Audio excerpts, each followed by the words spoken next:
It was a tale of joy, it was a tale of misery, and above all, it was a tale of idiocy. Welcome back to the laundry room. I even cleaned off the spot of conductive paint that's been there for probably a year, just for the occasion.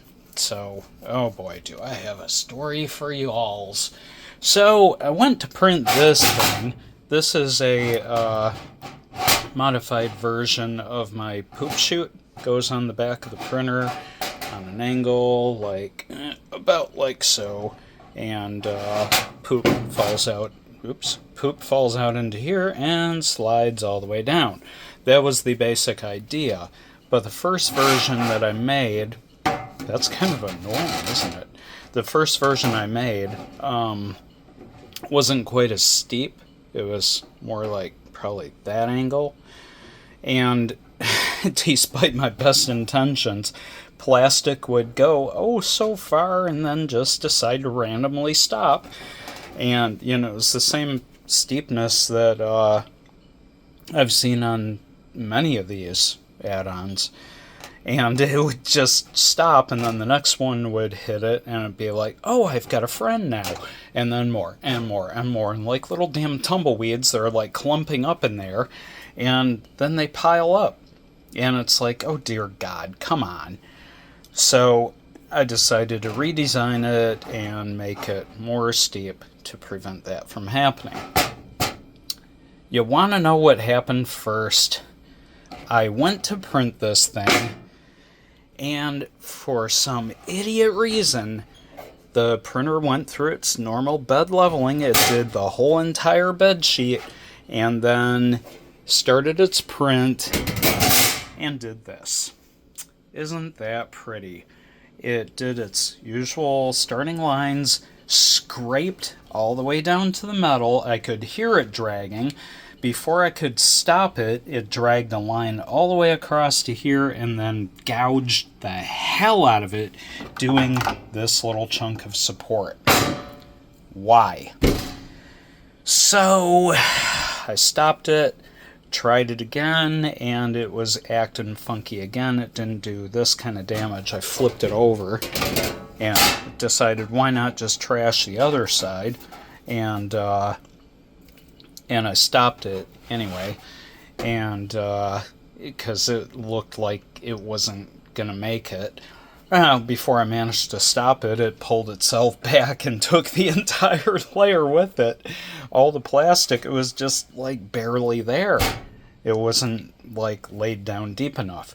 Now part of this I realize is my fault because I messed with the starting settings a long way back, and I made the line width the same as the print width, and you shouldn't do that. It should be wider so that you get a better adhesion, right? And it should also be slow, which it was. I left that alone.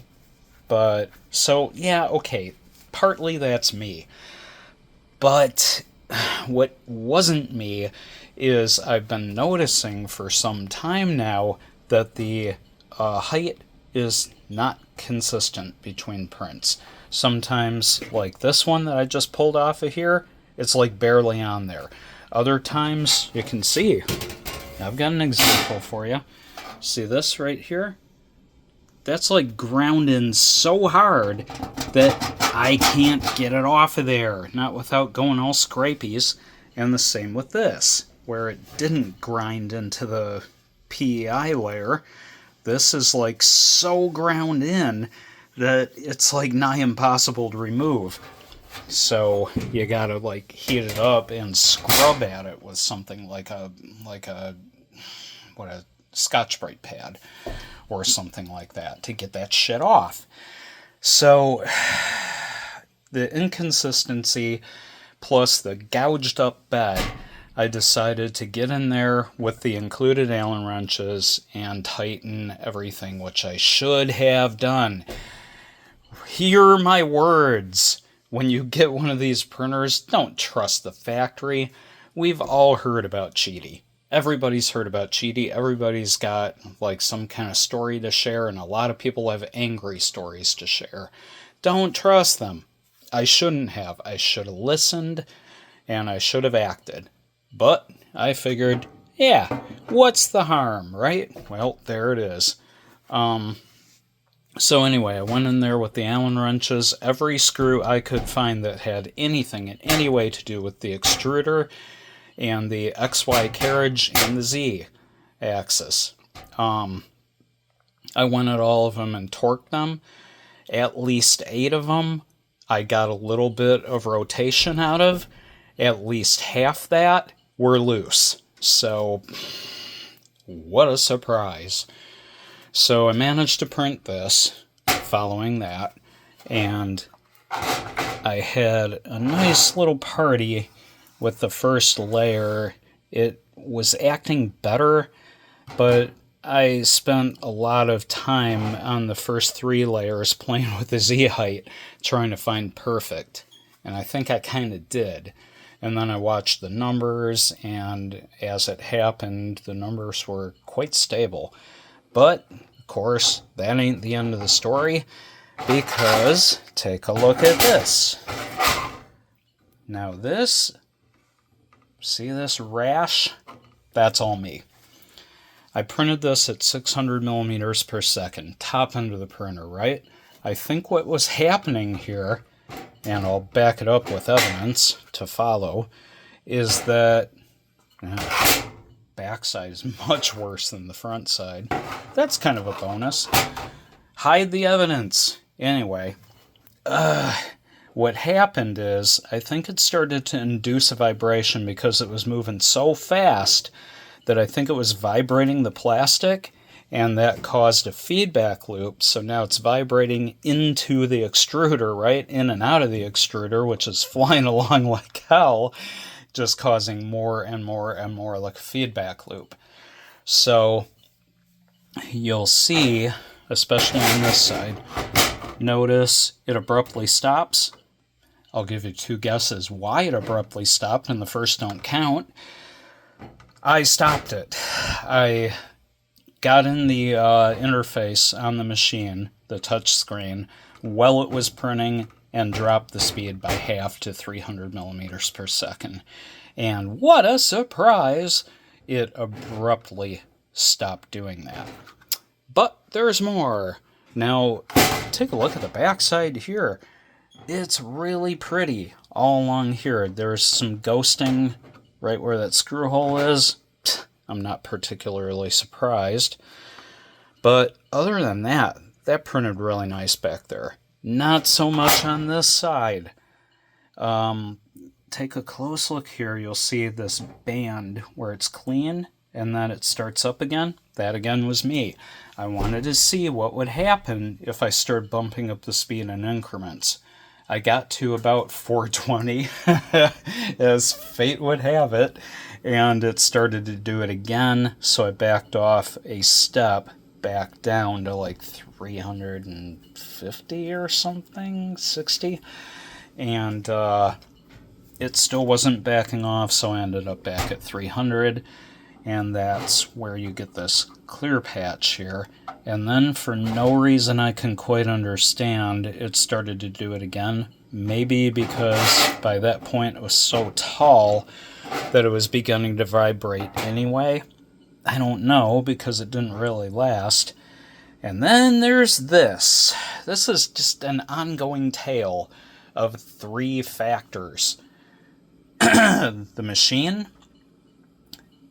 Qidi themselves, but the machine being not quite right, Orca Slicer being not quite right, and me being not quite right in Lightwave Modeler. It turns out that it was gap infilling all along here in a band that started over in this little spot and over the course of the print became wider and wider and wider until it was the entire thing gap filling. It was in the slicer. I found it in the slicer later. And what happened was, because it was gap filling, it's like drawing the line, then it gets over here and it takes a little nap for a split second and then goes and gap fills. So that little pause there at the start, the interface between the regular line and the gap fill caused air gap in there. And it spread out as the gap fill slowly consumed the entire line, the entire side. It moved along like that. Now, there is a way to turn off gap fill under the classic wall generator in Orca. What you do is you put in a bunch of 9s in the, it's like some kind of suppress small gaps, turn off small gaps, eliminate small gaps is what it comes to. I forget the name of it. But you put in a bunch of 9s there and it turns it off entirely, because no way is there like 999,000 millimeters in any of these models, right, for it to gap fill. So what does that do? It leaves a damn gap. That's not a solution. It does turn off the gap fill, but now you've got a hole in there, and that's even worse. It's, if you were trying to avoid a mess in a otherwise almost transparent print, that's really not the way to do it. So, what are your options? Arachne. Arachne is the other option for wall generator. You got classic and Arachne. Arachne gets rid of your acne. I hope I'm saying the name of it right. But yeah, I sliced the model with Arachne wall generator, and gap fill disappears entirely, because apparently Arachne uses variable line width through the whole entire model, so it's always gap filling, basically, more or less. So I will try that, and I have a good reason for wanting to try that, because look at this. This one, that's eSun ClearPet G printed too fast. It was like 300 millimeters per second, okay? And what that did is it turned it frosty white like frosted glass. It's pretty in its own way, but not what I was aiming to get. I wanted clear. Little did I know it would have looked like this. Anyway, see all these little hash marks in here? I took this into the slicer again after the fact, and learning what I learned about this one and gap fill, I'm like, okay, let's turn off all the important layers except for gap fill and see what is there. Duh! Wouldn't you know, underneath the normal layers, it's a forest of gap fill, and it matches all these stupid freaking triangles that it put in there. See? Here, here. When you look at it on the slicer with just gap fill, yeah, it's pretty obvious what did all that. You can just look at that, man. I mean, it's not unbearably ugly, but it could have been so much prettier. The whole thing could have looked, you know, silvery like this is. So, Arachne. I resliced it with the Arachne wall generator, and all of the gap fill went away, as you would expect. And unless it does some weird turn back on itself line reversal during the process, that's my baby. And I'm going to do a reprint of this, and then I'll come back with the 2 and show you what the results were some other time, probably tomorrow or something, tomorrow night. Anyway, so yeah, that's what produced that, is gap fill. But at the end of the day, I'm really hoping I solved the printer problems, because I cannot have this side getting all torn up the way the other side now is. One little shift does not take much, and presto, you got a gouged up bed, and now you've got a real problem, because those areas are not going to print properly. At least I don't, maybe you could glue stick them or something, I suppose. Or my old stupid trick with corn syrup. I could take some corn syrup and patch up the fucking holes, right? I'm sorry, I'm in a mood. I'm like, do you know how expensive these bitches are? Yeah, I'm not happy. You can tell even my speech patterns have changed. I went from sounding like a freaking geek in a lab coat to like, now I'm like on the streets looking to fight somebody. Like I'm pissed.